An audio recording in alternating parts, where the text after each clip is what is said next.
Welcome to What Do You Say, the podcast that peels back the layers of remarkable individuals to reveal their extraordinary sides and their incredible lives. I'm your host, Frank Termini, and I'm absolutely thrilled to embark on this journey with you. The podcast name's What Do You Say, but that's not how it's said. How do you say it? We say. What do you say? We say. What do you say? We say. What do you say? You got it. We say. Hey. Ladies and gentlemen, welcome back to What Do You Say? My name's Andrew Termini. With me, as always, is my brother and your host, Frank Termini. If you like what we're doing out there, please like, subscribe, leave us a review, and remember to turn on those notifications so you can be updated every time we upload some new content. Wait, here we go. We got to give some shout outs. So before we introduce Shout outs. So here, before we introduce our guest, I want to give some shout outs, and I got to get to this page because I can't remember everyone's name. Because he's just not ready. They opened up the Hall of Fame for Pius. Okay, let's hear it. So here you'll know some of these guys. I think I've seen it. Yeah. So hold on, let me go to this past players, past Pius football players. As you can see, we are prepared. We are prepared. So I mean, nobody wants to be prepared. No, if you're too polished, it's gonna suck. It's fake. Yeah, we're not fake. Absolutely. No, we're not fake. Why do they not have this? I saw it the other day. I actually posted it to my own page. Let me do this because I shared it. And let me see if I can find this. You've only been doing Facebook for about 3 weeks, right? Well, I may as well, right? I mean, I'm so bad at social media. I'm so bad. Just very bad at it. And I actually have a guy whose stuff I post all the time, and I don't know his name. All right, hold on. Let me find this. All right. So we got Benny Palmatieri. Here we go. All right. So class of 1976, Chris Cone. I wish they would say what they're going into the Hall of Fame for, right? Like what sport. Yeah. No, that's a pretty good idea. We should, And I don't know Chris Cone, but I will say we have Coach Benny Palmatieri, who's been on our podcast. You should listen. It was good. For sure. He graduated in 1983. He's been a part of every single state championship appearance and win for the football team at St. Pius history. Yes, and he's trying his damnedest to not coach this year. And yeah, I'm not sold on that. I'm not sold that he won't at least be back at, maybe not this year, but I kind of like the Al Pacino scene. When I thought I was out, they pulled me. That's kind of him. Yeah, he's not going anywhere. So I have to assume it's probably as a coach and as a player, for football. He is the definition of a Hall of Famer. He needed to be in a long time ago. He needed to be in a long time ago. Now you got Jay Griggs, class of 1993. That could have been baseball and or football. He was a dual sport athlete. I think they won state championship one year, maybe his junior year. Maybe his junior year. And went to Benedictine, played up there, I believe. Played to Benedictine, right. Michael Sansoni. Wow. Yes. Wow. Michael. So here, you need to meet Michael. So Michael was 5'8". Okay. Yeah. The Doug Flutie. But hold on, he could have went in as basketball too. I don't know. It might have been both. Great handles. So Michael was a quarterback at 5'8". I'd say 5. Well, he's as tall as he is right now. Yeah. So he's not 5. He's probably 5'8". Played in the Missouri-Kansas All-Star game. Man. As his senior year, and then also was a point guard on the basketball team. Actually got a scholarship to Westminster, and played some basketball at Westminster. So he's in. One of the best trash talkers. Complete jack off. Complete, well-rounded trash talker of all time. Terrible. Yeah, of all time. Absolutely, you're right. He really was. He'd get under people's skin. Terrible. And then you got Clint Longwell. I mean, I have to assume that was a football, right? He was a great D end. Played as a sophomore. I believe he was a great baseball player too. Was he a baseball guy too? Yes, sir. Okay. Yes. He may have even played basketball. He's tall. He's a tall guy, and he was a good athlete. Yeah, I played all the way through grade school with Clint. He's a year younger than you, right? Yes, yeah. He got the ring. I didn't. And then we got the 2006 state championship volleyball team. The entire team? The entire team. How do you get the entire team? Well, the 91 baseball team went in last year. Yeah, how'd John Cordry get... John Cordry, I think he might have been the only one from the 91 baseball team that showed up. He was like, I'm getting a medal today. I love John. Here, Tom Agrusa goes, will you please get me in this Hall of Fame so I don't have to listen to Cordry anymore? Right? I had a deal with Cordry. I said, you know what? You're in this year. You better put me on the ballot for next year. I don't know for what, but put me on the ballot. All right, so today we got Jalen Lewis. Woo! Jalen Lewis, Yeah. so graduated from Liberty. Man, there's all kinds of accolades. So you got the leading scorer in Liberty, leading in 3 points, consecutive free throws, assists. Yep. Right? So when you got a leading scorer and a leading assist, that says a lot about him. Get the job done. It says a lot about a guy. Get the job done, yes. You know, so, and then you got Division II basketball player, played 4 years at Washburn. Yep. Right? Yes, sir. And now you're a trainer. Yep. So, man, welcome. Yeah. So this is how I found out about Jalen. Okay. Because Frankie George's like, man, I don't. I said, you really want to play baseball? I said, if all your buddies weren't playing baseball, would you want to play baseball? And he goes, no, not really. And I'm like, what are we doing? I said, what's your favorite sport? He said, basketball. I said, let's work on basketball in spring. Yeah. So I'm talking to Link, another guy who should be going into the Hall of Fame. Anthony Sansoni. Michael's brother, in Yes. my opinion, maybe the best cornerback, open field tackler ever in St. Pius history, needs to be in the Hall of Fame. And as basketball, baseball, his basketball was amazing too. I will say this on the record. I think he was a better basketball player than Michael. man, you're opening up some shit there, buddy. I hope Michael listens to this because I'm gonna say Michael may say it too. Michael would probably Michael's made this comment when they played in the alumni tournament. He was like, I said, how'd you guys do? He goes, we did good. He goes, it's just too much link. Yeah. He said they just can't. He said it's just too much link. That was his words verbatim to me. Let me tell you a funny story, okay? Link, I think, might have been smoking cigarettes and drinking at Oak Ridge before he went up there. Oh, for sure. So let me tell you a funny story. Link's 3 or 4 years younger than us, right? No, Link's more than that because I never got to go to school with him. I actually don't think I did either. So he was 4 years younger. He came after my senior year. So he's five. So okay. We're playing basketball. We were probably 13 years old. And, we played basketball. Even if it was cold out, we didn't care. Right. And Link had a temper on him. Bad. And let me tell you, I have never seen a young kid fire a noun later. Hit Michael in the head.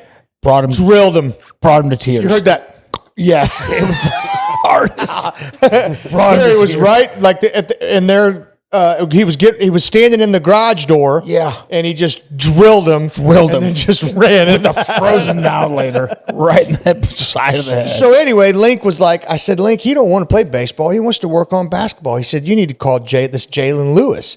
And I'm like, I don't know who it is. And he goes, Frank, I'm telling you, this is so for Link to say it. That's high praise. So right there, I mean, I said, well, here, I'm calling Jalen Lewis. And so Frankie's been training with them probably since March? Yeah, March. Yep.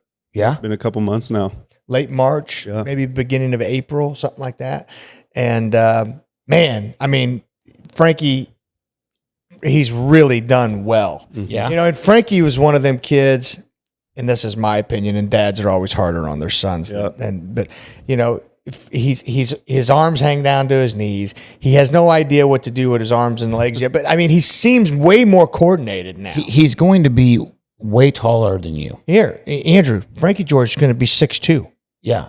They said that when we went to the doctor, they did X-rays of his hand, and that's how they determined it. And they said he's going to at least be 6'2". Yeah. So That's now I just got to get his balls to drop. Right? I mean, now I just in due time. yeah. In due time. Yeah, I just got to get his balls to drop. So, your dad You had 5 kids. 3. 3 kids. Why did I thought I read 5? So 3 kids. You're a twin, and you got an older brother, Yes, 7 years older than you. Yes, sir. Your dad was a collegiate basketball player. Yep. Your brother was a collegiate basketball player. Where'd your dad play? My dad played at Culver Stockton. Okay, I know where that's at. 'Cause Yeah. we played. I played it at Benedictine. Not basketball, football, but we Yeah. played against Culver Stockton. So they kind of grew up around that area. Okay, so which, if I remember, is that Lamona? It's in Canton, Canton? Missouri. Which one's in Lamona, Iowa? You're asking the wrong guy. Yeah. There's one NAIA school that's in Lamona, Iowa, and I thought it was Culver Stockton. Anyway, so your dad plays collegiate basketball. Your brother, 7 years older than you, where'd he play? He played at Jewel. He was a Jewel guy. Yep. Okay, so there's 2 NAIA guys, and you go NCAA Division II. So my brother actually played at Jewel the first year that it was Division II. Oh, they switched. Yeah, That's they right. switched. Yep. They back in switched, what, which I don't 20. think was really smart. They struggled a little bit. They always had really good players, and their coach was You know what? amazing, legendary coach. We've all. I think Jewel should have always been better in football and on They all. don't give athletes enough money. Yeah, They don't give athletes enough money. they don't. I That's mean, true. they didn't even touch what Benedictine was giving me. I got a full ride. Did you? Well, but you look at you and look at me. I mean, you're, Yeah, I mean, I would give you a full ride over me too, yeah. right? I mean, It's obvious. especially then. Yeah. I mean, you were like 240, so I mean, your frame was way better. Anyway, so talk to me. So you started playing basketball on a travel team in the 4th grade. Yep, that was my first year of competitive basketball. Before that, it was more Liberty Parks and Rec and stuff. I did that for 1 year. I did Liberty Parks and Rec for 1 year. And my neighbor was my best friend, and him and I were both very good at basketball from a young age. So we joined Liberty Parks and Rec. It was not great. Like, we had a lot of parents very mad at us because we were in the league. We were had just no business being there. had no business, but we didn't know that though. This is my first time playing any organized basketball, so I didn't know if I was good matching up with any other players. I only had that basis. Where did you just practice at your house then? Yeah, yep. I did a lot of stuff with my neighbor. My neighbor was What's your neighbor's name? Jeremiah Garrett. He ended up playing at West Point. Played basketball at West Point for a little shit. bit. Then he went to football actually. Oh, nice. The name sounds familiar. Yeah, he went to Bishop Miege. There you go. Yep. Yeah. Went to Bishop Miege. I don't know Well, if what's he played that coach's football there. name? Zeke. Rick Zeke. Yeah. That's Yep. got to be who he played for. Yep. Yeah. So him and I just in the playground, in the parking lot together in the driveway. Did you play all year round? Did you know that was your sport? Yeah, I played other sports growing up, but I was actually just telling someone this in my session before this, but I always knew like basketball was it. Was your thing? Yeah. But I grew up around it though. So it was kind of pretty organic getting into it. My parents, my brother put a basketball in my hand as early as they could and then kind of just ran with it from there. So growing up, you're in 4th grade. What basketball players were you like? This is the shit. Was it Kobe? Yeah. For sure. Yeah. For sure. I have this debate to this day with my Kobe or dad. Jordan? Yep. I mean, So I usually hear the LeBron or Jordan argument. I can't put LeBron in the same camp as Kobe and Jordan. I mean, LeBron's great. Come on. LeBron is great. He had taken. He's a big power forward who can shoot the hell out of the ball. The game has evolved. We've got Wembanyama. He's 7'2" and can shoot a 3. I mean, the game has definitely evolved. As you can see, when Jordan was playing, they weren't living above the rim. Mm-hmm. You know what I'm saying? I'm a Jordan guy. I'm going to say it to the day I die. Jordan is the most clutch athlete of all time. I think he's the GOAT of all time. People will say Brady, Patrick Mahomes, if he continues to win, he's going to be a part of the conversation. But there's no athlete that was as clutch as Jordan. When he got the ball in his hands, you knew he was going to score. Yeah, I give you that. You know what I'm saying? give You you that. knew he was going to win. He's a winner. Yeah, he was. It's amazing. You look at the common denominators of Kobe and Phil Jackson. Kobe and not only that, but their work ethic. Mm-hmm. Well, who do you think mentored Kobe? Jordan mentored Kobe. You think that's the case? 100%. That's why, I mean, if Kobe was still alive today, God rest his soul, he would say Jordan's better than him. Of course he's going to say that. But he was his mentor. Well, I mean, and you said it because I love listening, and it's a shame that someone has to die before you can actually hear all their shit and all the things that they said.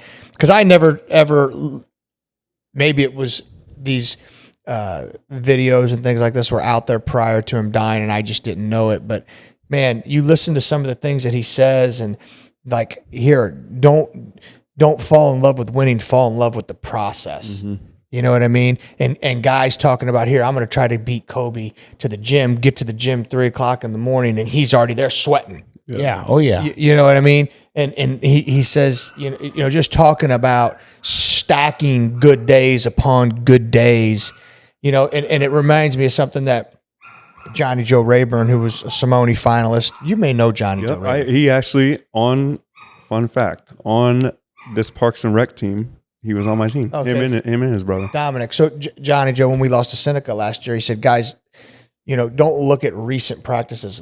Go all the way back to June and think about all the bad reps that we might have had, bad practices we might have had. And he said that stuff stacks on top of each other too. And then it can expose itself in a semifinal game. Yeah. You know, and as you know, we didn't play a good game that game. We could have beat that team. We had some unfortunate calls early on, and we got in a little bit over our head. Right. But I feel like the talent that we had on the field could have played with that team. Sure, 100%. But just like a bad things stack on top of each other, good things do too. And I remember one night I was sitting at home, and I'm like, I was talking about a kid that I'm training, and I'm like, I'm not the trainer for this kid. I'm not going to mention his name. I'm like, if a parent has to talk their kid into coming and training with me, I said, I'm not the guy for them. No. You want people who are self-starters. If you're going to quit and they're going to hate it and you're going to waste your money, you know? And then Michelle goes, oh man, you should see what Jalen put on Facebook. And so I went and read it, and it was something real similar, Very you know? Very similar. But you talk, you mentioned the word in your questionnaire, the word intentionality was all over it. Yep. And so I appreciate the way you coach the kids, and the fact that you ain't afraid to look at a 10-year-old in the eye and say, hey, 2 hours a week, don't even waste your time. Yeah, it's not enough. It's just not enough. Yeah. It's just, you have to probably do just ball handling probably 2 hours a day. I mean, if not that, then a lot of kids struggle with this, and this is why I try to preach. Everybody is doing the same thing and going for the same goal, but nobody's willing to separate themselves with some of this stuff. So, and 2 hours a week is just nothing. Like, everyone at a basic level of basketball in any sport, everybody's doing that. Yes. Everybody's doing that. Beyond common. And the high schoolers that I train, a lot of them, I had practice. I'm like, everyone in the country had practice today. Yeah.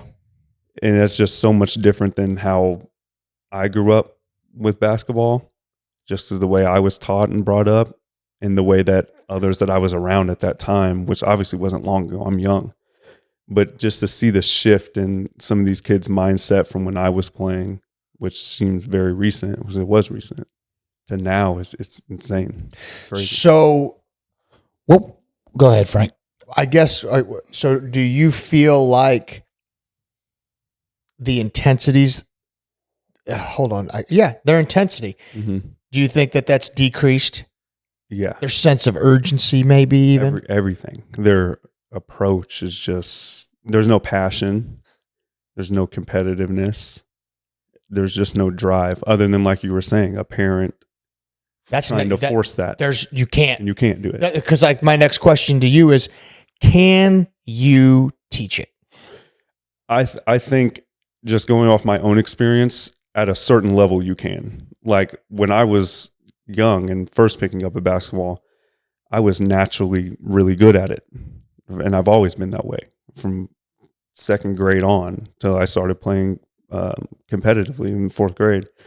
But even in fourth grade, on my first team, I was one of the best players on the team. And this is my first time kind of jumping like deep into the waters. Like I'm playing against guys who are all playing college basketball now, all playing professionally now. Yeah. And I was better than them, a lot of them. I was one of the best players in the city, but I didn't have a natural tenacity and love for the game from an early age. So how many hours a week?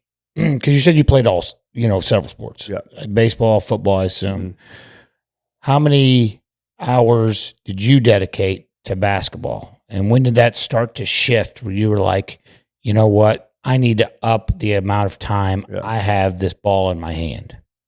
A lot of this, and that's what I was getting to, like a lot of this was my dad and my brother kind of cultivating the love for me at an early age. So I would say from 4th to 7th grade, it was more so them like, hey, get up, you're going to the gym, which was every day. And I'm not trying to be hard about that. Like I would go 3 weeks of doing 7 days a week. And maybe on that 4th week, I'd take a Sunday off or something. Then I'm going back to 2 weeks and then I'd take another Sunday off. But it was, I mean, we were working every day. Well, you figure if you're in 4th grade, my your brother was 17 years college. old. Yeah. He's going to college. So I'm doing, and I tell my kids this. I've told Frankie this many times. Like when I was Frankie's age, I remember being in William Jewell gym shooting 1,000 shots with my brother at that age, which is, I mean, that's nuts. And I'm not saying that a 4th grader has to do that, but there has to be, the only reason I love basketball now is because of those earlier years where it was kind of cultivated for me. Here, I watched Jalen hit 38 threes in a row. What? Andrew, me and Mike Mason are sitting there, and I'm like, after 10, I'm like, I'm vested now. I got to finish, 38 threes in a row, and then quit because his arms got tired. He didn't never miss. He quit. You kidding me? I swear to you. Holy swear to you. shit. Quit because his arms got tired. Oh, man. That's lights out, buddy. Yeah. 38. Oh, my God. I sat there, and me and Mike were like, I'm just jaw dropping, right? Because I don't think I've made 38 points in my life. No, basketball was not our sport. Which really shocks me. Frankie, he said, hey, that he's gravitating toward basketball, which me, I don't care. Yeah. It doesn't make a difference. You just want him to compete. I want him to be passionate. Mm-hmm. Okay. Right? So I think that's what parents miss a lot, right? I don't give a shit if he's good, Right. as long as he's passionate. Yeah. I Right? will. Apathy is what drives me insane. Yeah. Right? Like this take it or leave it attitude. I'm here, but I could be here or there. No, I can't deal with that. Now, I can't do. Now the good thing is, and the only good thing about having like an Xbox or a PS3, he knows I will break that fucking thing. Literally, I will go upstairs. He knows I will go upstairs and I've done it already. I went and bought him another one. That's I will smash it. Here's the deal, and I'll speak to. I want to mention what you said about having an older sibling that kind of helped you along the way. And I think anybody who is listening to this that might be younger and might have a younger brother, I think I owe a lot of credit to Frank's work ethic, because I probably wouldn't have put in I had a little. If you put in the work I put in, you would have went Division II, NCAA D2, no problem. Well, I mean, maybe more. I had offers. I was just an idiot. I couldn't pass the ACT test. I was an idiot then. I mean, I just didn't know how to study. But Right. I'll speak. Let's table that for another. Go back to that. We'll tell our therapist we have a whole new set of issues. Yeah, a whole new set of issues. I took the ACT 6 times and got a 16 6 times. Here, you know what? I only got a 17, but I had a GPA was like a 3.6. Well, and so I was a good risk. Yeah. yeah, You know what I mean? Yeah, that's You know the doctor who finishes last in his class, what they call him. Doctor, That's right. They baby. call him a doctor. But I'll speak to the fact that I think that having an older sibling is extremely helpful. Yeah. They can push you. And I have a nephew that you coach, obviously. And my mother's always, made comments. Do you think he's too hard on him? I said, Mom. I said, no. Talking about me? Yeah. Do you think he's too hard on him? No, I don't. I know how Frank is. I played a grade underneath him, and I know that he's going to get you better. He's going to make you better. And that's why you're stepping into. Do I say a word when I'm there? Never. I don't ever talk. Yeah. I don't ever say a word to him. The only time I jump my son's ass is attitude and effort. Yeah. I will never, ever, ever jump his ass about performance. Ever. I don't. I never do it. Don't care. Attitude and effort. If he goes 100% the wrong way the entire game, Right. I don't care. If you smash a ball and run to third, I give a shit less. I don't care if you swing hard and miss. Yeah. Right? Like there was one time Frankie George struck out twice looking. I'm like, if I watch you strike out looking one more time. So the next game I show up, I'm like 10 minutes late and he already batted. He's got this big smile on his face. He goes, Dad, I struck out, but I swung. I'm like, yes. Yes. That's a win. So here, a guy, in my opinion, that jumps his kid, daughter, boy or girl, jumps their ass based on performance. I think that's exactly how you get nothing out of your kid. That's my opinion. I agree. I agree. If you want to foster good performance, it's not about what you do the day of the game. Mm-hmm. It's about what you do prior to the game. Yeah, right. A lot of that stuff is out of your control. I mean, the performance stuff, as much as you want to control it, you can't. No. In a sport like basketball, you can shoot 1 million shots in the week and go shoot terribly in the game. Which that happens 1 million times. Yeah. So what age group do you particularly work with? I'm literally all over the board. I have kindergartners, and then I have some NBA guys and overseas and college and eighth graders. So another story, I'm watching you train 2 guys over at Flash, and me and my wife, because I think it was Gianna that was maybe doing a private, and you had the other side of the court, and me and Michelle are watching, and we're like, man, these guys don't mess up. And I just, for 20, 30 minutes, I'm watching them. And then I had to leave, and Michelle's like, those guys played in the NBA. And I'm like, oh, now that makes sense. That makes a lot of sense. Yeah. So what kind of, obviously you're taking guys and gals in certain points of their basketball career. Yeah. How do you gauge, from a kindergartner to an NBA player on how you interact with them? When they're younger, I think the first thing is trying to do what my big brother did for me, which is cultivate the love for the younger kids. Like I'm there with Frankie now too. Yeah. So it's and I'll definitely get on to them if they're doing something with attitude and effort. But as far as basketball goes, it's just like, hey, you need to be enjoying basketball right now. This is a game that you're supposed to learn to love first. All the work stuff after that just follows. And then I think if you do love something, then it will follow. Sure. You're the second high-level athlete. Coach Simone's the first one that said it on here, that his very first coach, talking about Anthony Palminteri, made him love the game. Yeah. And seems to just the foundation. Seems like that's the common denominator, is to make them love the game. And if they love the game, then you're not going to have to try to talk them into working. Yeah. Well, I think there's another side to that though. Loving the game is one piece of it.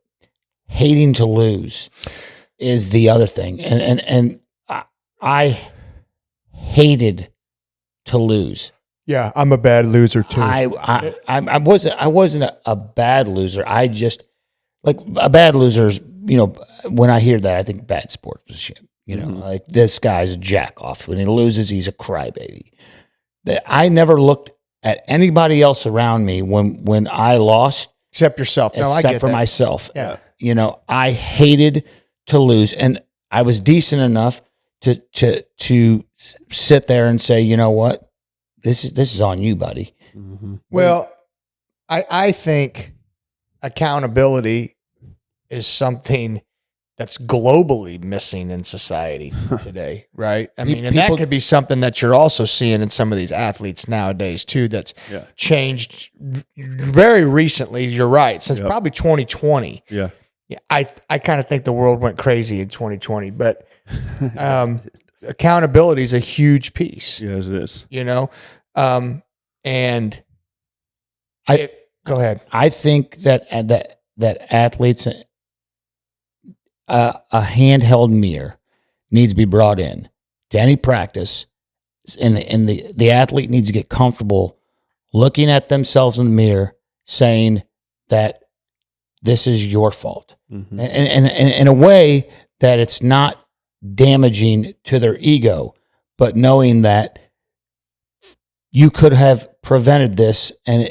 what can we do now after the fact to change up how the outcome was. Yeah. Now, you can look in that mirror if you've given 100% and you can accept that result. But if you can honestly say, I gave 110%, we'll say 110%, even though we know that's not possible, 100%. And then, and I don't know that any athlete will ever say, when they look at themselves in the mirror, say, yeah, I gave 100%. Because if there was one instance where they didn't show up to practice and give it 100%, then that's why you lose. That's why you lose. That's exactly why you lose. And I think athletes like Jordan, Kobe, and I'm going to go ahead and bring a guy into the conversation who's playing today who I think is an absolute, I mean, he's going to go down as the greatest of all time. That's Steph Curry. Yeah. I mean, Steph is, if there's anybody that can make 38 threes outside of you, it's probably Steph Curry. He's done a lot more than that. Let me ask you this. So I've wondered this, watching you move, watching you dribble, clearly watching you shoot. Now, granted, watching a guy shoot a three when no one's guarding him would be synonymous with someone saying, hey, you hit that heavy bag real good, you should box. Yeah. Well, the heavy bag's not hitting you back, right? So I understand that, but I have to ask myself, because the guys in the NBA that you were training the other day, they weren't much. Those guys weren't 6'3", 6'4" dudes. They were smaller guys too. I felt maybe one of them was 6 foot. Maybe. Okay, so what is getting them guys into Division I schools and into the NBA? And you were NCAA Division II, and then you of course, you could have played professional in Mexico, but it's not the NBA, right? So, what is the difference? What is? Tell me what's going on there. Opportunity. That's literally it. Opportunity. And then I think, like with one of the guys, Jacob Gilliard, who he's Kansas City guy, went to Barstow, had a crazy good career. Yeah, both high school and college, and then obviously professionally he's excelling. He just decided a different route. He got offers from Richmond and Virginia, so he went there and played, which is like a mid-major Division I school. And I had mid-major looks, I had mid-major offers, but I decided the D2 route just for different reasons. I wanted to play and make an impact.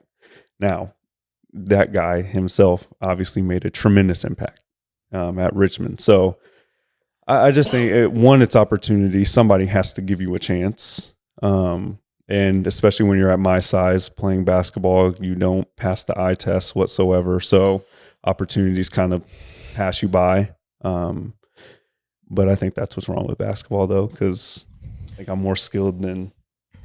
You made 38 threes in a row. I'm going to say you've got some skills. Yeah.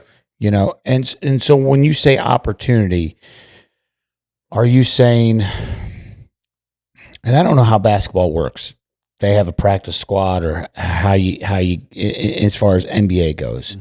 Well, break down what you mean by opportunity. Go a little more in depth than that. I think at the high school level first, like when I'm playing in my summer circuit for my club team when I'm 16, 17 years old and I'm getting recruited, I had plenty Division I schools who came and watched me play. I had plenty of schools who came to Liberty High School to watch me work out. Like I was getting called out of class to go do workouts in the middle of school. I've had plenty of phone calls and conversations, but when you're 5'10", 150 pounds and you play a game that's heavily dominated by super athletic, tall players who are not always, obviously, but more times than not, in my opinion, are much less skilled. You can't really fight it. So it's opportunity based. Somebody has to give you an opportunity to go play at the level that coincides with a professional league, an NBA team. And then that's why when you go to watch like overseas basketball players, even the ones that I train, some of the most skilled basketball players that you've ever seen, just the opportunity is not there. Well, here, I can't remember which college coach said it, and Michael actually is the one who sent me the reel, but it was a college coach that said that the Europeans were surpassing the American basketball players because Americans will play 5 days a week and practice once a week, and Europeans will flip that. Yep. And in America, our youth coaches and basketball are terrible a lot of the times. They'd rather win a 5th grade tournament than see a player develop skill. Listening to some of these parents and listening to some of these dads physically makes me ill. Yeah, it's Hold disgusting. on. Me and you dealt with it oh man. Yes, we did. I said to myself, Do we want to speak to it? we could speak to it. We don't have to mention his name because honestly, I don't know his fucking name. Okay. All right. I don't, enough. but I was just listening to him talk about his child. I won't even say the sex of the child. Yeah. I'm going to keep all that. But he was just going on and on and on and on about how great his child was at basketball, wouldn't stop. And I'm thinking to myself, well, fuck, what do you need Jalen for then? Yeah. Yeah. You know, I mean, did you just want to tell him? Yeah. I mean, you know, because I think that's what it is, though. He just wanted to make sure I know. I mean, if if his kid is there, then obviously he's got some holes in his game. no. Hold on. He wasn't there. He was not there to practice basketball. He was there just training. But he knew that Jalen, the dad knew Jalen was a basketball trainer and then just literally chewed his ear off. I mean, it was obnoxious. It was so bad. It was obnoxious. It was almost to the point where I was thinking I wouldn't take the guy's money. And just because I don't want to have to listen to him. The reason I say they just wanted to tell me is I haven't heard from that person time. You're right. There you go. That was that one conversation. Yeah. And I can't stand that side. That happens so often. Like that's all my Facebook is. And it's fine. I mean, like there's a part where it's like, love your kid, support them, be proud of them, be happy for them. But like to be in love with your kid is a whole nother story. Yeah. Here, like, if you love your kid, you're going to gently find things that they need to work on no matter how good they are. Absolutely. Or no matter how good they did. I was in the 1st grade and my dad hollered at me for striking out with the bases loaded. Yeah. I mean, and hold on. I need to also say this. He regretted that after he did it, like his whole life, you know. But that being said, I mean, my dad, there were times I would go home and think I just had the greatest game ever. And my dad would say, what happened on this play? Yeah. That's that's every post game for me. But it wasn't like a berating type of deal. It was just not like, hey, you had a really good run and hey, you had a lot of yards or blah, blah, blah. It was always like, hey, what were you doing on this play? And what were you doing on that play? And, well, I think when you're talking when you're coaching, you've said this 1,000 times, is that your job is to create, maintain confidence. Maintain confidence. That's it. And confident athletes play outside themselves. If you're going to tell a kid what they're doing wrong, you need to tell the kid what they're doing right. Exactly. Typically, I'll say, hey, man, all that was good except. Yeah. Right. Hey, that was way better, but hey, let's do, because and then like I have still kids even in here. You guys, you know this, at the high school level that are when you're trying to coach them, they won't look at you. And that's when I'm like, when I get to the point where I'm like, you know what, I don't want to coach this kid anymore. That's when I'll go to them and say, look, you see that camera? That camera is going to catch every wrong thing you do. Do you want the camera to catch you, or do you want me to tell you and you fix it? Yeah. Okay. So Absolutely. I could sit there and let you keep doing all the wrong shit because I promise you, Simone's going to pick up on it. Absolutely. He's going to see it because he's going to go watch that practice film like with the fine tooth comb, and he's going to find it.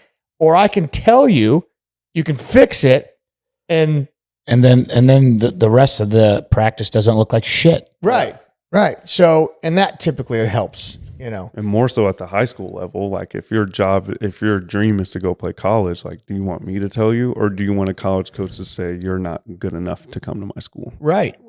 Yeah. Right. Which a lot of times, and especially in football, I think body habitus takes you a long way. Probably basketball too. Yeah. Like a coach looks at a guy and says, "Hey, we need to be able to make a player out of this kid." Yeah. You know what I mean? Yep. Now, And that's why I think, to your point, you're making comments like, man, these guys aren't even half as skilled as me. Yeah. And from what I've heard from like Dalvin Warmack, how old are you? 24. He's probably about 5 years older than you. Anyway, he was a Simone Award winner 2 years in a row, won a couple state championships at Blue Springs, played at K-State under Schneider, was running back. You have a brother? He's got a couple brothers. One of them died in a car wreck. Warmack, does he have I know that last name is a kid in my age too, and in my grade too. He went to Blue Springs. Yeah, it's 100% his brother now. Yeah. I guarantee it. Michael, I think. Michael Could be. I think he played football too. Yeah, he had some. He had. I think there's him and three other brothers. Uh-huh. Don't quote me. One of them's had passed away in a car accident. But he said, listen, if you gamble, and he's talking about football here. Mm-hmm. If a recruiter gambles on a kid who's 6'4", 250, right, and he loses, he's not going to catch any heat. Yeah. But if you gamble on 5'9" and lose, yeah, right. Like, so what were you thinking? I think that's the same thing that you're probably seeing with basketball. Exactly, and I know basketball coaches are, I want to say, sometimes naive at the college level, and they see a 6'5" guy who's not skilled at all, and they say, "Oh, well, when he gets on my campus, I'll make him skilled."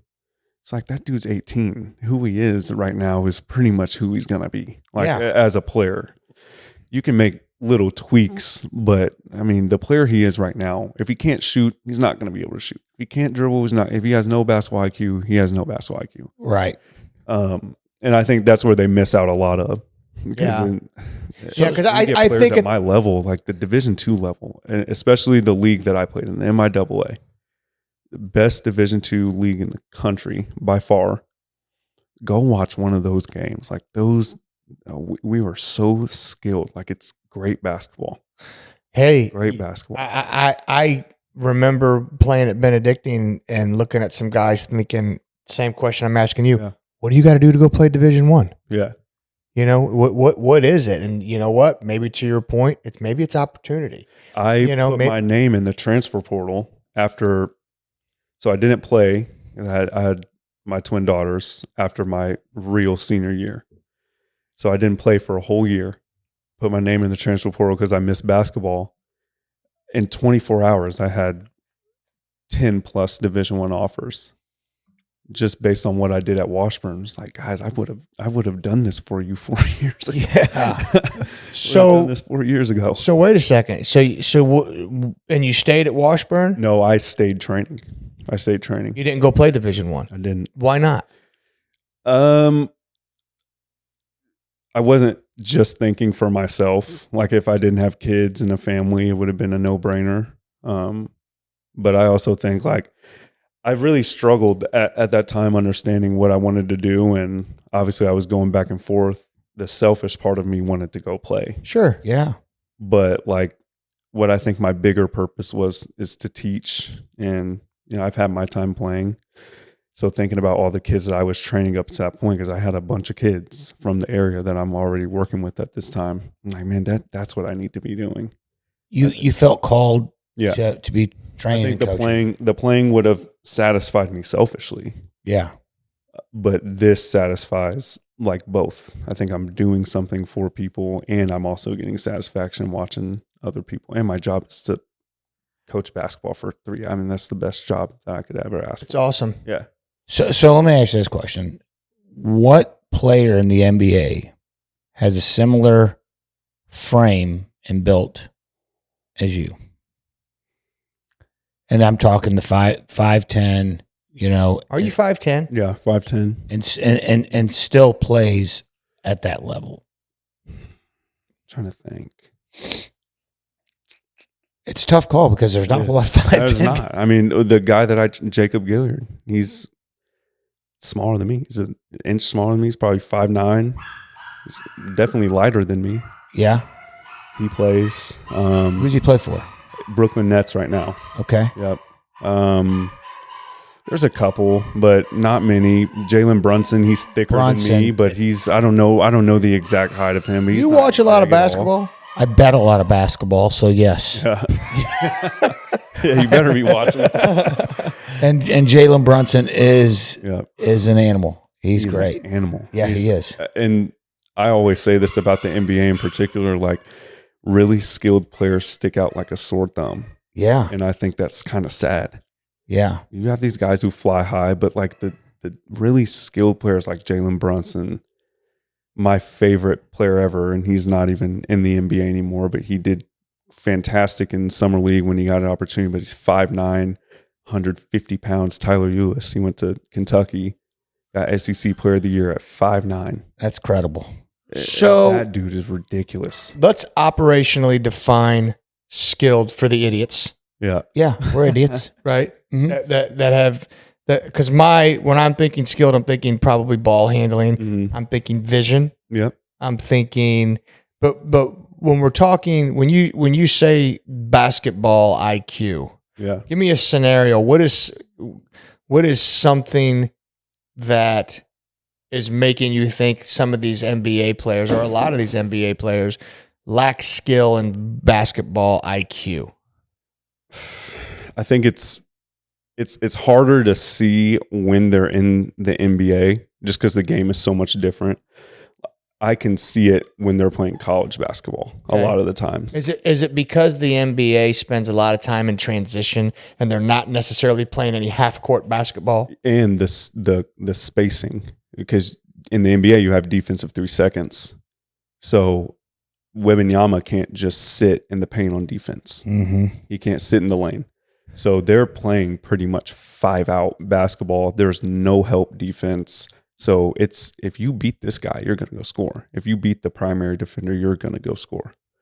And then if you beat him, but the help is coming from so far away to where the kick out pass is just so blatantly obvious that it's like, okay, like my 2-year-old daughter could have made And that this play. is because of the 3-second rule in the paint. Yeah.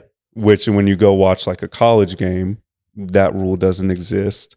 So you are something dealing that with rotating help I've every second. never thought about this, and any basketball guy's probably going to think this guy's an idiot. But They already something think that. else that the guy handling the ball needs to understand is if the guy is in the paint, how long has he been in there? Yeah. And when is he going to have to move out Yep. and strategically figure out when I'm going to make my move to the basket? Thinking a play ahead. That's what like basketball IQ is like. Okay, It's chess. yeah. Can you think a play ahead? If you beat this guy, do you know where the help's even going to come from?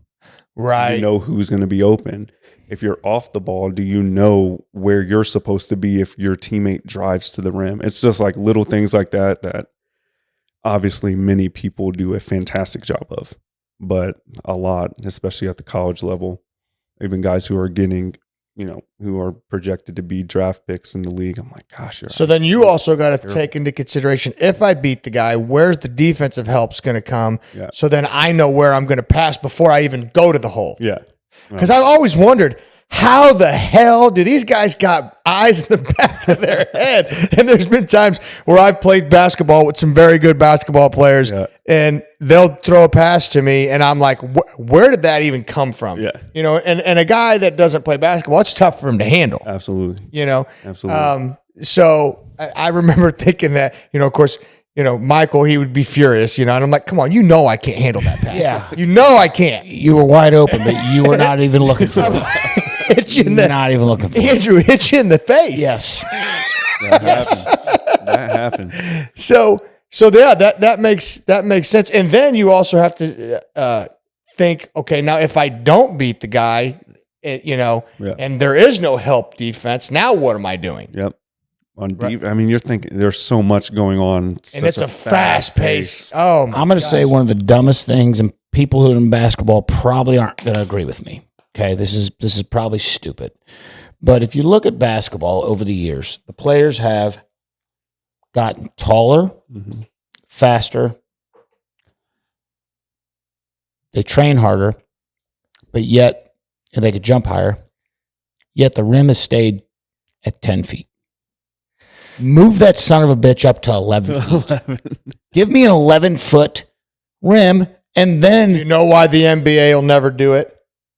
tell me. Too many people enjoy that slam dunk. But let me tell you what, Frank.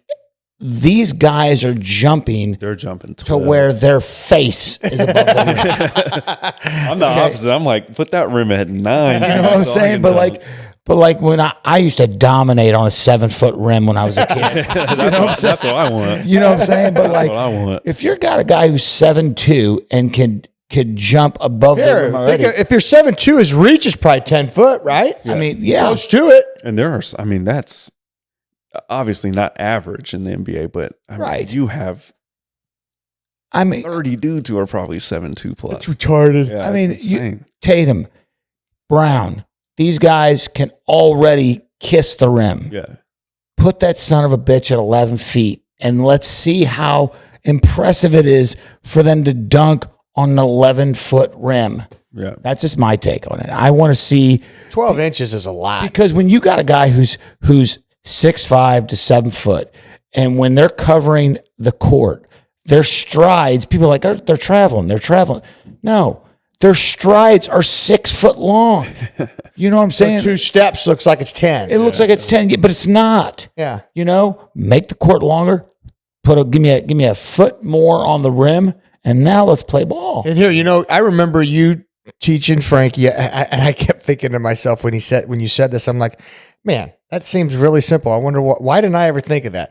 But he was talking about, hey guys, right now, he was talking to a bunch of 10-year-olds. He said, there's more space on the basketball court than there's ever going to be. Mm-hmm. The size of the court's never going to change. Yeah. But your arms are going to get longer and your legs are going to get longer. And these guys are going to consume more and more space.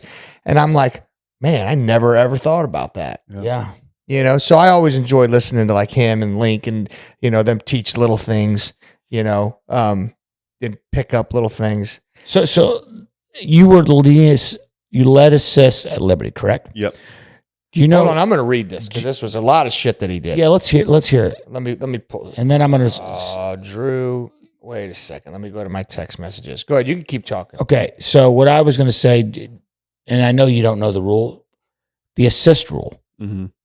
That a player, and I don't know if this goes for the NBA as well as NCAA and in high school, but a player has to make an immediate move to the rim within a step or a dribble, correct? A dribble limit.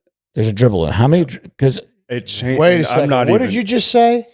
to get an assist, there's a dribble limit. It's not like I throw you. So if you throw me the ball and I pass it to someone and he makes a shot, it's not an assist? Well, that is. But if you throw me the ball, I dribble 10 times and then shoot. That's It's not an assist. it's not an assist. Got it. Okay. All right. That makes And sense. I don't even know I'll be honest. This is kind of crazy. I don't know this, but I don't know the exact. I think it's one or two dribbles, and they have to make a movement towards the rim. And the only reason why I know this, a guy who didn't play basketball in high school, I was a wrestler, is because I had an assist count on a guy that I was betting on, Mm-hmm. and he took like 3 dribbles and then made the 3. And I'm fucking going wild. I'm like, fuck yeah. You know, I won it was like a $4,000 win. It was a pick six win, and it was just like, and I was just going wild. I'm like, yes. And then I'm like, okay, the stats are going to update. And I'm like, okay. Then I'm looking online. I'm like, okay, how long does it take him? Because it was the end of the game. How long does it take him to finalize the stats? It's like 30 minutes after the game. They're like, oh, it says 15 minutes here. What the hell happened? How did he not get the assist? And then I went and looked at the rule. And he's got to dribble, make a move towards the rim or a couple dribbles. Mm-hmm. So the all-time leader at Liberty High School for points in a career. So we got points in a career, points in a season, 3-pointers in a career, 3-pointers in a season, and in a game. He has the assist record as well as most consecutive free throws made in a game. Now, what's Dorena?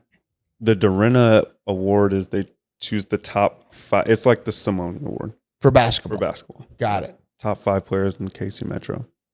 Nice. Got it. Yep. And you were a finalist. Who won? Ochai Abaji. Oh, shit.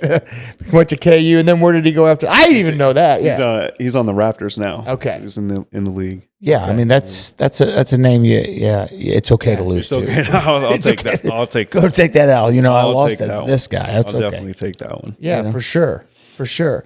So, what I wanted to touch on this just for a second because it shocked me. You almost quit basketball To go to fashion school, I did. Okay, I did. High fashion guy. I love fashion. All right. That's my thing outside of basketball. Okay. That's my thing. So I'm glad I didn't. Thank God. But I think you did. almost I did. don't think you would have. I don't think so either. I mean, I could see because Talk about a competitive world. Yeah, man. Talk about opportunity. Man. You know? So did you dabble in it at all? So I'm really good. Actually, a guy that my brother played with at Jewel kind of has a very similar path, but he chose fashion, right? So he played basketball at Jewel, was doing fashion like while he's playing college basketball, like he's doing it all, cuts and sews and everything. He does everything. And I love this dude. Like I love him, and I'm a big supporter of the brand and everything too. So What's the brand? Bonacel Sewing Co. His name is Easton Cook. Okay. Shout out to him. He's Yeah. Yeah. a very good dude. Maybe he's a guy we need to get on. Yeah. Yeah, that would be very cool. That Yeah. would be interesting because that's a part of my brain that doesn't work at all. Yeah. I mean, I would say It doesn't work. Look at me. I got black shorts on and a white shirt. I'm not a high fashion guy, but you know, You're more fashionable than me. yeah. I would Here, say- if it wasn't for my wife, I'd still look like I did in the 90s. Yeah, but you know here's the other side to fashion is when you're covered in tattoos, it doesn't really high fashion it's a clash almost. Yeah. You know, unless you're Dennis Rodman. Yeah. You know, now that guy Rodman dresses like a girl sometimes. Why is that fashion? and he pulls it off. He does. This guy pulls it off. He does. I mean, you know what I'm saying? Like you look at me like, but he does. I mean, Dennis Rodman. You know, he was. I mean, let's talk about high fashion in the NBA. Like he brought another dynamic. See, that's not fashionable. Conor McGregor to me is fashionable. I mean, he's in his own lane. he's in his own lane. Yeah, He Yeah, can dress. I think. Every suit, I'm like, man, that's Yeah, I want it. badass. Yeah. Yeah, And I he can hate dress. suits. Yeah. Hate them. Yep. Hate wearing them. I But think I'm like, I'd wear that. Yeah. I think Travis Kelce brings some fashion into it. Yes, he does. You know what Yes, I'm he does. saying? I mean, Never really paid attention, but Oh yeah, Frank. can He's got, dress. guy's got some shit. Yeah. Oh yeah. he's got some threads. He's got some threads, yeah. does. And now I'm sure he's got every fashion person in the whole entire fashion world trying to say, "Hey, wear this." Yeah. Yeah. You know, I mean, his brand has gotten so much bigger. Yeah. You know. he's- Well, I mean, you're talking about, God, Taylor Swift, that's a worldwide name, right? not Yeah. a bad person to be with. No. Yeah. I mean, I mean, I would have picked the ex-girlfriend, in my opinion. I mean, I thought she was banging. I don't know. I mean, Oh, it's not even a fucking question. I'm a Swiftie. You know, Not what even I'm close to Swiftie. being I'm a 44. You're going to take the Swift girl over this. Is that? She's awesome, and I'm not talking about looks. Hold on. I'm going to say this because we went to the daddy-daughter dance. It was with Gianna and Dad. She's like, Dad, I want to get there by this time. I don't want to miss any of the Taylor Swift songs. And I'm like, okay, let's get there, right? So I never listened to a Taylor Swift song ever once. And finally, the Monday after the daddy-daughter dance, I'm like, you know what? I've got a lot of windshield time today. I'm going to check this Taylor Swift out. Yeah. And I listened to one of her albums in its entirety. And there wasn't one song I didn't like. She's excellent. There wasn't one song I didn't excellent. like. is. And I wasn't embarrassed to say it. Nope. Really. I mean, No, I watched her concert on Disney. And I've watched it more than once. And I got to say, she performed for 3.5 hours, and it was absolutely fantastic. here, there was not one song I didn't like. But that being said, if I'm picking a girl between her and the exes, I mean, in my opinion, You're picking for the wrong reasons. Let's just be honest. I'm picking out of what I'm attracted, and I'm not saying Taylor Swift's not attractive because I think she is. yeah. She's beautiful. I think she's incredibly attractive. Yes. I'm not saying she's not, but man, that ex has a big ass. Okay, but Am I not supposed to say that? Probably not. I mean, Your podcast. I feel like Al Pacino in Heat. oh wow. She's got a great ass. But Taylor Swift, let's just be honest. There's the X factor. Talent. I mean, if you can't be attracted to the woman's talent alone over, I mean, that's I think she's incredibly talented. I'm still picking the ex. okay.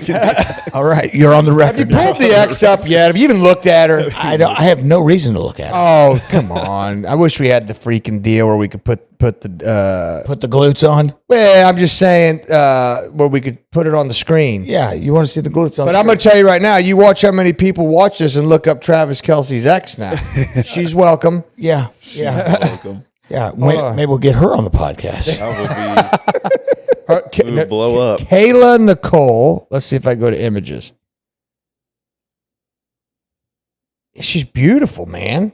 I mean, do you think Travis Kelce is going to date a sea donkey? Yeah, right. I mean, come on. I mean, you know, like of course, he's going to get a gal who's extremely easy on the eyes. For sure. Yeah, she's easy on the eyes for sure. But as far as I'm concerned, I don't know that there's a female that's more high profile.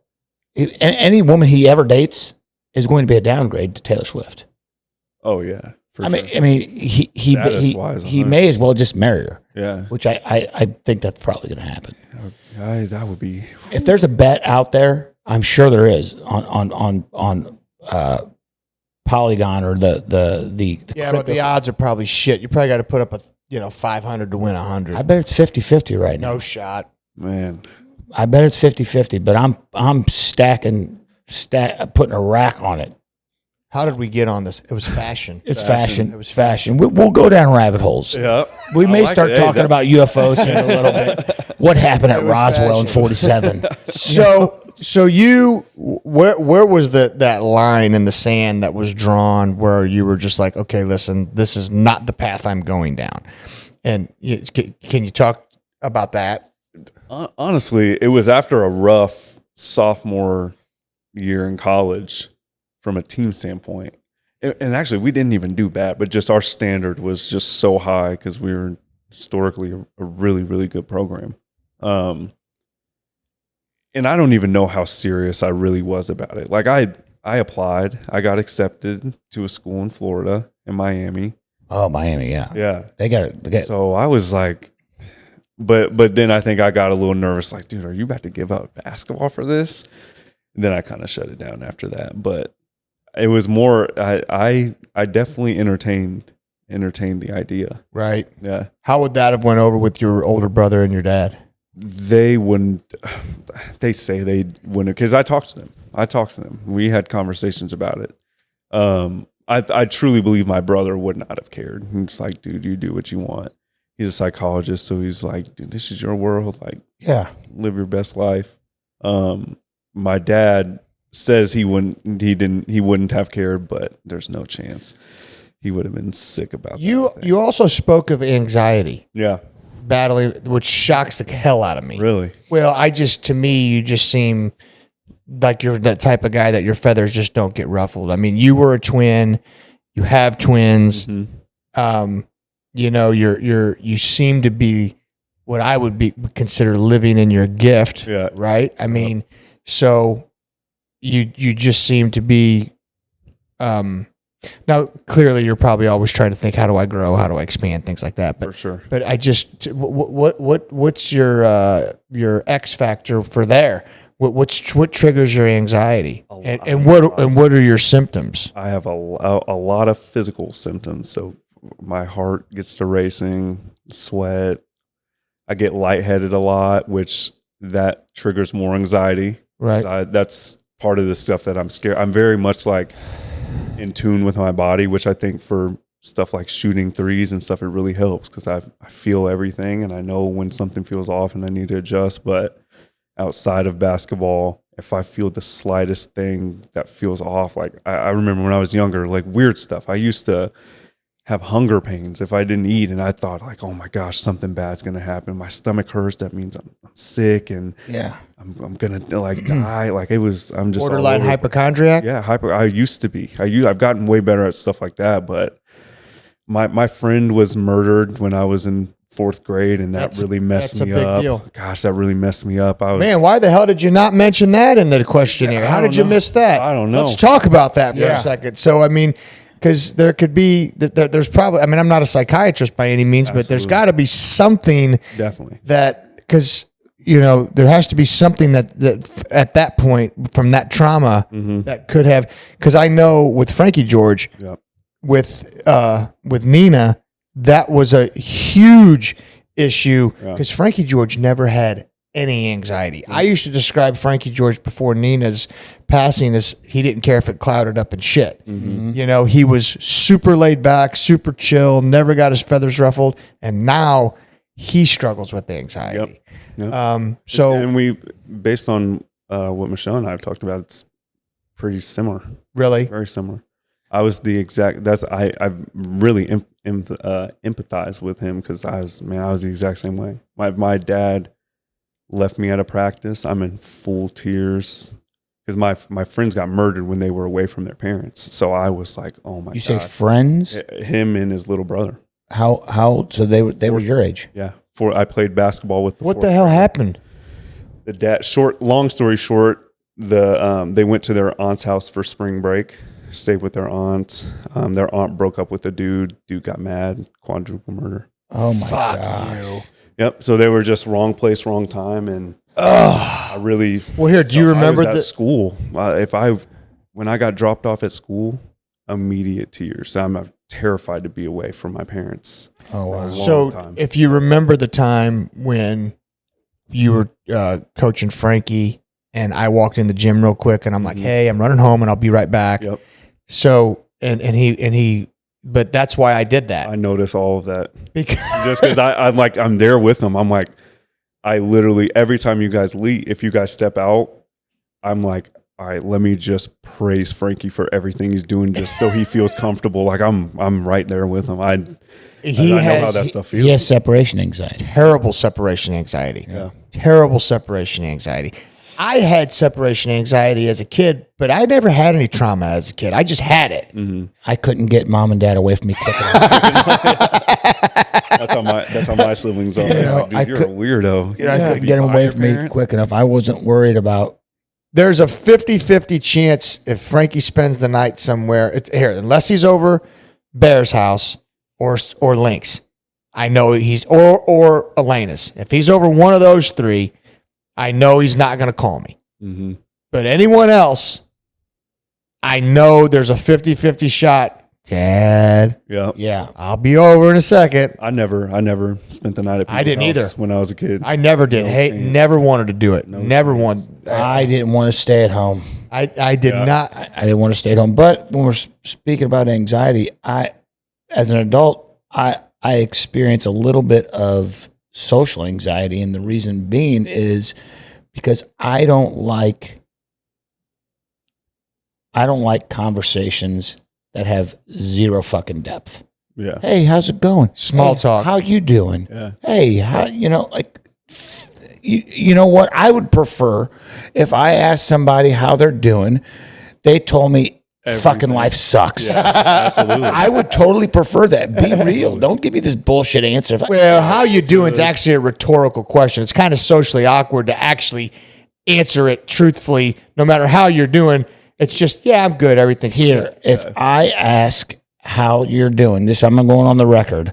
I actually give a fuck about how you're doing, and please be honest. If things aren't going well, okay. If we don't have the time to talk about it right then and there, I would love to catch up with you and talk about it.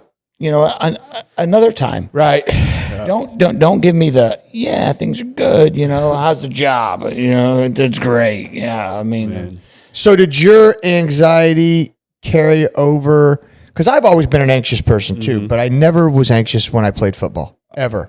I used to not be when I was playing basketball until high school. And then like the pressure of Well, you probably keeping got a up lot with more attention. performance. Yeah. So that I would imagine that would create some Yep. performance anxiety. Yep. And I had that up until I have it now. I play in a pro-am every Sunday, and I'm constantly thinking like, man, these people know I'm a trainer now. Like, if I don't play good, that means I'm a fraud of a trainer if I can't perform. Like, you know what I mean? Like I had that in high school. I had that in college and all the way. I knew guys that used to throw up before games. Yeah. I had a dude like that on my high school team.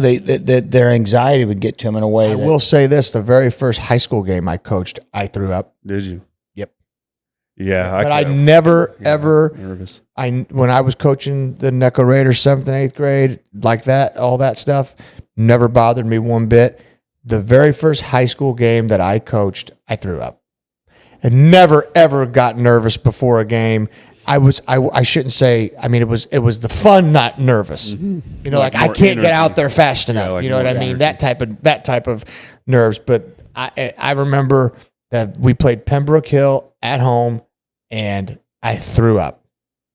Man. Well, Yeah. and I think that people need to understand that the definition of courage, because I mean, to play in sports, is synonymous with guys who have courage. You got to be afraid. You've got to be afraid. All courage is fear management. Here, Hickson Gracie arguably was one of the baddest men on the planet.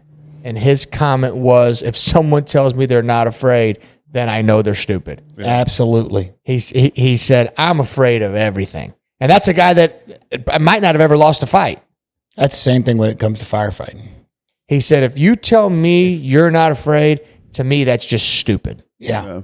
If you're going and from what I do, if you're going into a burning building that is chugging heavy black smoke and you don't see any fire and there's not some fear in you, you're stupid. Yeah, that's insane. You're stupid. So you got to manage it. do you have to take medication for it? I'm like pretty not against that, but for myself, I'm definitely pro therapy route. I'm the same way. I've taken medication for anxiety and it does work, Yeah. but it also makes me non-functioning. That's what I've heard. It makes me non-functioning. Now, I will only do it if I'm in a really, really bad way. Yeah. And even then, it's usually like a half a one. Yeah. You know what I mean? Yep. But I get to the point where I've how do I want to say this without sounding like a complete whack job? But I remember thinking, man, if I had to deal with this all the time, I don't know that I could do that. It would be. And I'm not someone who's afraid of a whole lot of stuff, Yeah. but I am afraid of anxiety. Yep. It's I mean, definitely a weird place to. So being a person who's dealt with anxiety, how do you recognize that in the athlete? Mm-hmm. And how do you, what tactics, coaching do you use that you can help somebody deal with that? I'm actually like I said, my brother's a therapist in Arizona, and he's really into the sports side of psychology. So we've actually been working together on getting. You actually did like a seminar. We did a little camp. What was that, back in May? Yeah. Okay. Ran a camp. He flew down and just like gave the kids a little bit of tools on how to stay present. Yeah. I think that's some of the big thing. We focus so much, especially when it comes to sports, and we focus on the negative and the what ifs, like what if I play bad? What if I'm not good enough? Just coming back in the present and really focus on what you're doing right now. Because For anxiety me, doesn't exist in the present. You can't be anxious if you're present. Yeah, I like that. say that again. Anxiety does not exist in You the only get present. anxious if you're thinking about the future. Yep. And you get depressed when you're thinking Or about the past. Yep. So I remember I did jujitsu from the time I was 29 till I was 40. Mm-hmm. And I competed quite a bit. Yeah. And I remember the biggest thing that I had to overcome, you'll think this is crazy, was claustrophobia. Really? It was I am a terrible, terrible claustrophobic. And in jiu-jitsu, it particularly when you're rolling Wrestling around and all that. with a gi, Yeah. claustrophobia is a real thing. If you have any claustrophobia, I promise you jiu-jitsu will sniff it out. Yeah. So I would walk into the gym and smell the gym, and I would start to sweat. My palms would start to You're sweat. sweaty. Terrible, terrible claustrophobia.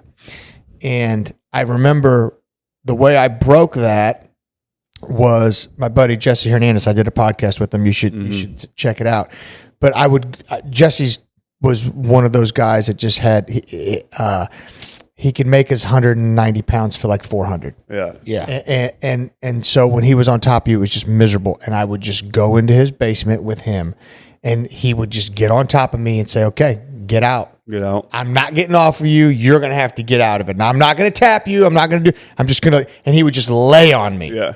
And over and nothing's worse than, imagine running sprints up and down a court and then all of a sudden trying to catch your breath with a big Latin on top of you. Okay? You know what I mean? So it would be, I would get so panicked, and I would have to calm myself down with him on top of me and say, okay, how the heck am I? And that's how I broke myself with the claustrophobia. Mm-hmm. But then I broke myself with the claustrophobia because it kept me from competing in tournaments. I would refuse to do it because there were so many times where I would tap because of claustrophobia. Yeah. The guy wouldn't even have me in a submission.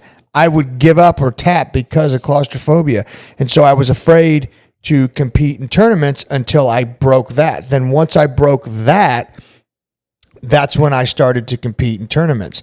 And the way that I got rid of performance anxiety was just by training and training and training. Yeah. And training with guys that were way better than me, because then I knew that they were going to be way better than the guys I competed against, right? Because they do it per belt, Yeah. right? Yep. So I knew, so now I can go in there and say, okay, none of these guys are going to be as good as any of the dudes I've been training with. Yeah. And none of them are going to put me in any more uncomfortable positions than the guys I've been training with. And I would be able to go onto the mat, take a deep breath, and just go do my thing. It out. Yep. And you know what? Sometimes you win, sometimes you lose. Yeah. But I didn't have any of that horrible anxiety.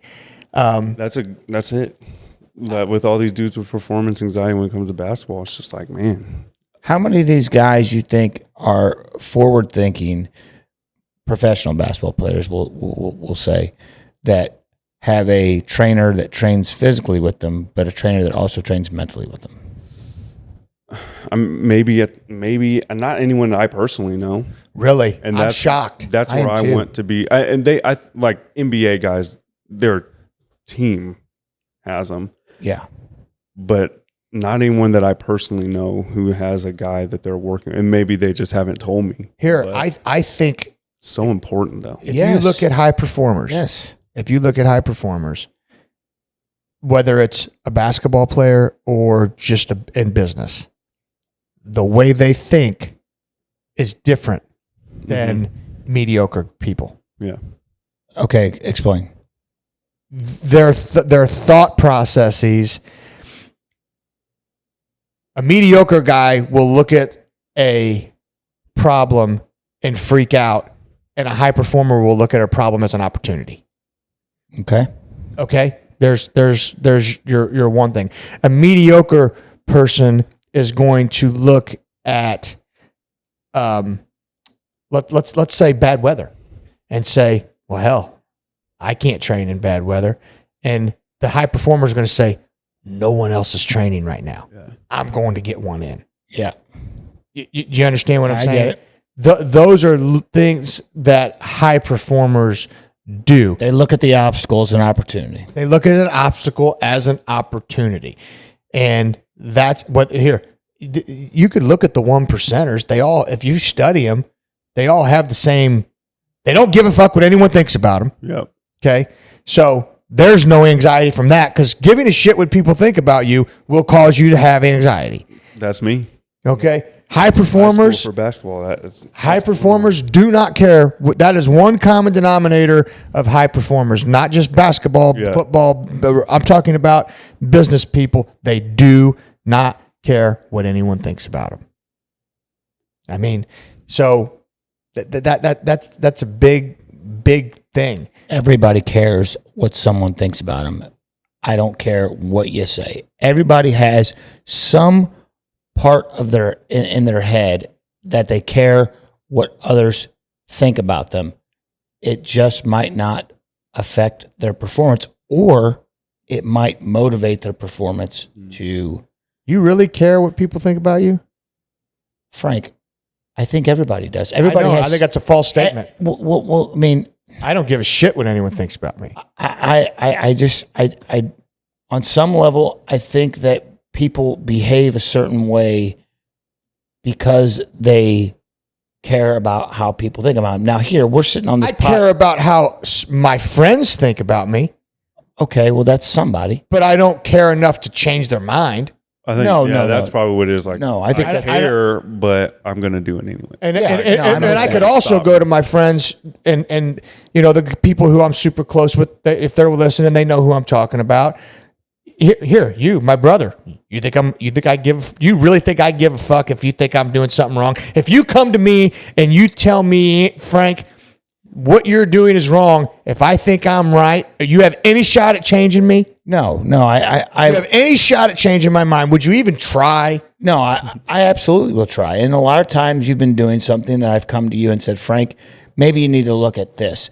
And you have enough respect for me to at least consider my opinion because I love you as a brother. I'll listen to you. I'm always going to listen. I'm always going to listen. And if it resonates, sometimes I may think you're right and still consciously make the wrong decision, which is fine. Which is fine. I'm capable of that. But I, as long as your self-confidence is not impacted by what others think of you, that's the dividing line. All right, you know what? I like the way you worded that. You know, maybe you do care, but you don't care to the point that your self-confidence is affected. It's the confidence of oneself. Nobody can influence that. That is an individual. That is an introspective individual emotion that you're going to feel your confidence of oneself. And I'll say this.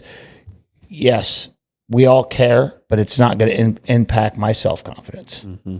Yeah. You know what I'm saying? And I think here, I honestly, now that I'm thinking about this, attacking your craft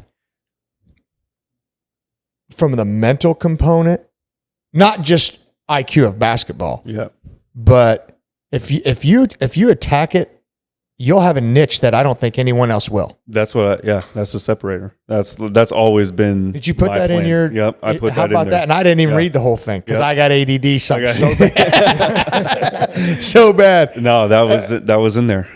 So here, that's the separator. So then let's talk about this, and this will be the last kind of segment because you have twins and I have twins, and I've been gone since 4 a.m. So what is the future of your training? So do you want to just keep it the way you have it right here? Do you want to have your own gym, that's your own facility, I should say, where maybe you're working on strength training and the things that surround basketball, right? Yeah. And then you also work on basketball, and then you would also have is that something that you're thinking about? Tell me what your future looks like. Because here Matthew McConaughey said something: if you don't work to build your dream life, someone's going to hire you to build theirs. Yeah. And I'm like, I mean, that was a comment That's good. I love Matthew McConaughey. Oh, yeah. but he said that. So what's the dream life for Jalen Lewis look like? Ideally, it would be something similar to that. Like have like a home base, like home gym where I'm working, and you get all three of those things. You can do the strength stuff. You can obviously do the basketball with me. As far as training goes, my long-term plan is to work solely with college and professionals for myself, but have other trainers under me that I've trained to the young work kids. with the young kids. What would the training?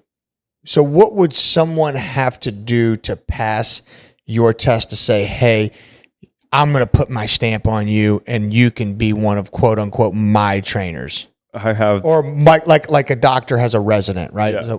So what would you say? What are you looking for? you have to Or do you have not know played the yet? game. I have an idea. One, you had to have had played the game. I think that's a big At what thing. level? College. Has to, okay. Yeah, I'd probably be a stickler on that, to Right. be honest. Just because I think that's a difference. Sure. And not every college player can teach the game from a training standpoint.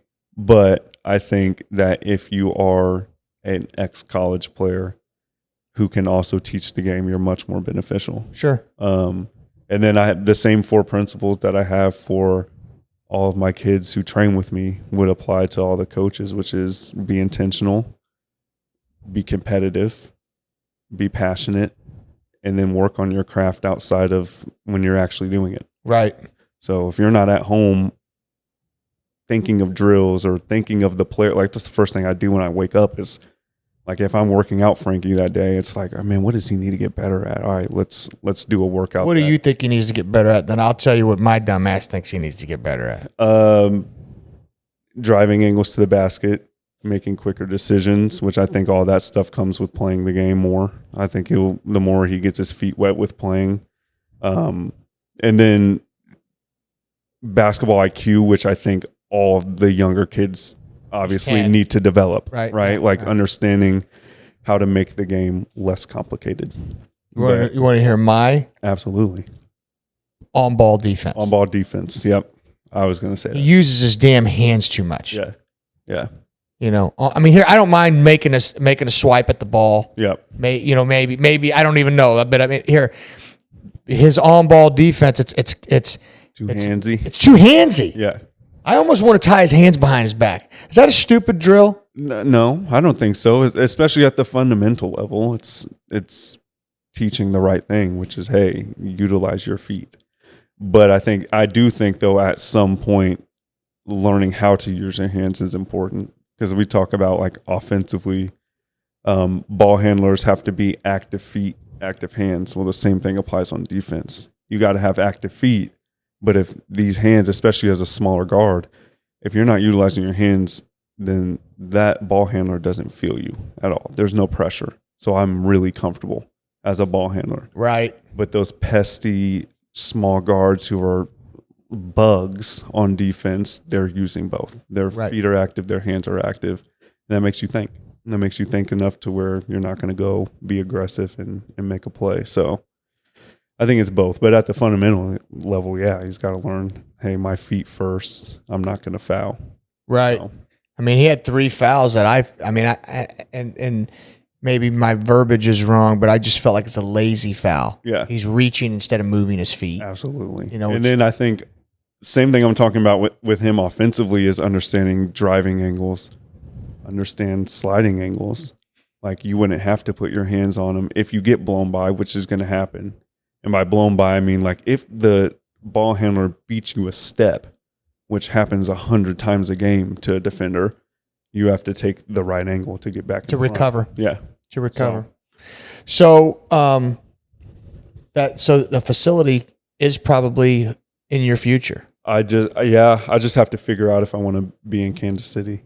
Really? Yeah. What other city would it be? I've pretty much narrowed it down to any with an NBA team. I love Chicago. Yeah. But any with an NBA team. North side of Chicago is badass. Yeah. I don't like South side. Really? No. I like the Going North side. in a couple weeks. So Yeah, stay on the North side. Are you going with your kids? no. Just you and your wife? Yeah, just us. Then Yep. stay on the North side. Yeah. Stay on like Randolph Street, Yep. Michigan Avenue. Probably stay Magnificent Mile. That's where we always. Yeah, there you go. So you'll be on the North in the side. heart South of side's town. dangerous. Oh, very. Yeah, South side's dangerous. Well, listen, I wish you all the luck in the world. I love listening to you and watching you coach Frankie. How old are your twins? They are too. Oh, shit, they're still young. They're young. Are they boy, girl? 2 girls. 2 girls. Oh, I'll say a girls. prayer for you tonight, buddy. Yes, I need it. I'll say I a need prayer it. for you tonight. I need it. Well, I appreciate you being on. I appreciate your time. Yes. And I wish you all the luck in the world. Drew, you got anything else? Man, I could sit here and talk sports with Yep. you all day. It's been a pleasure. Absolutely. And I'm shocked at how much basketball you know about. yeah. He's betting too much. Because I really kind of thought, man, this is going to be hysterical. We got this basketball player on here, and I don't know shit about basketball. And then you come off knowing all kinds of players. Let's go. Yeah. I love watching the game. I mean, it is entertaining. Here, you know who I've been like watching is that Clark. Caitlin Clark. Oh, man. She's. And it seems like the ridiculous. WNBA, the players hate her. Oh yeah, they do. Dude, They you know do. why? Because she's So damn good. So good. And I love her. I love the way she's handled this. I do too. She Class act. is Class act. I think she respects the girls, which is hopefully can be reciprocated. Yeah. Eventually, they're going to have to. Yeah, they will. I mean, how many times are you going to let someone put some one in your eye from 20 feet beyond the line? Yeah. I mean, Became at some point, woman to just have go a tell her good triple-double shot. the other day. I really enjoyed watching her and Steph do the 3-point shoot off. That was pretty awesome. Yeah, It was one. I think it was an All-Star game or something. Yeah. Oh, that was Sabrina. Yeah. Sabrina. Yeah. She's another one. Yes. She can shoot. the Awesome. ball. She can shoot the ball. Yeah, man. Gosh. Yeah. No, I'm excited to see what the future holds for you. I love it that you're. Go ahead. Go on, but don't let me forget something. I love it that you're bringing the mental aspect into your training, because I think that brings people to a higher level. If they can wrap their head around, controlling their emotions and the psychology of what it takes to be that level, I think it's an awesome thing. It's a separator. Yeah, it Definitely is. a separator. How can people get a hold of you if they want their kid to train with you? I do 2 ways primarily. My number, 816-309-4038. Just text me there. I give information. And I have a website, jlskilldevelopment.com, where they can get just some more basic information. Haven't figured out a way that makes sense for people to schedule through there, but all the pricing information, some of the players I've worked with, some of the other general stuff is on there as well. So Right on. yeah, always looking for new players. So Absolutely. anybody who wants to come train, let's Hey, do but it. parents, don't go up and pump your kid up. Let your kids perform what? and speak. Just Absolutely. shut up and let him do his Shut thing. up and let this man If- work. If, Yep. you know what to do, then don't call Jalen. You don't need him. Right. Buddy, Absolutely. thank you. Thank you very guys. much. Appreciate you, All man. right, thank you.